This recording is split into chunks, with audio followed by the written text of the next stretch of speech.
The Maasai are massive. Tom forced himself to keep smiling as the chief handed him a bowl of steaming blood and milk.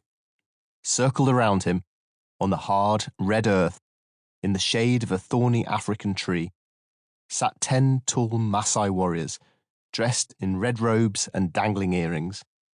In their hands, they held long, sharp spears. They were looking at Tom with dark, shining eyes.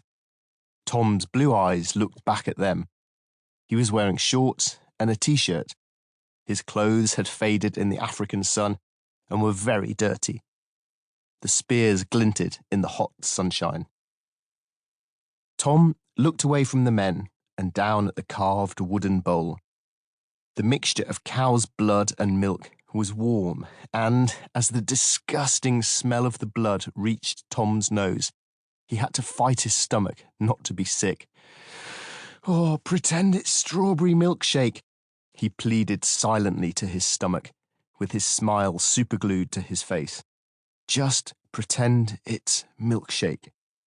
And with that, he gulped down the whole pink bowlful in one go. The men raised their spears in the air and cheered. Tom put down the bowl and wiped his chin. As the grinning chief patted Tom on the back, Tom sighed with relief. This short ceremony meant that Tom was now welcome in the Maasai village. He would be safe here, and everyone would look after him and make him feel welcome. "Oh, that wasn't so bad after all," he thought to himself. "Still, I should be used to swallowing weird food and drink by now." The welcome ceremony was over. "That's a funny sort of welcome," thought Tom. "Remind me never to be unwelcome here." The men stood up and guided Tom back through the village. Their bare arms rippled with muscles. They walked together past huts built with branches, twigs, grass, and mud. Chickens scratched the dusty earth, searching for food. Tiny children stared in amazement at Tom, the strange new visitor to their village. The sun beat down. The men were all laughing and chattering together about Tom's performance, drinking the traditional bowl of milk and blood. Tom could not understand their language, but he saw that they were happy. They led Tom to a flat piece of ground where he could set up his tent for the night. He felt happy.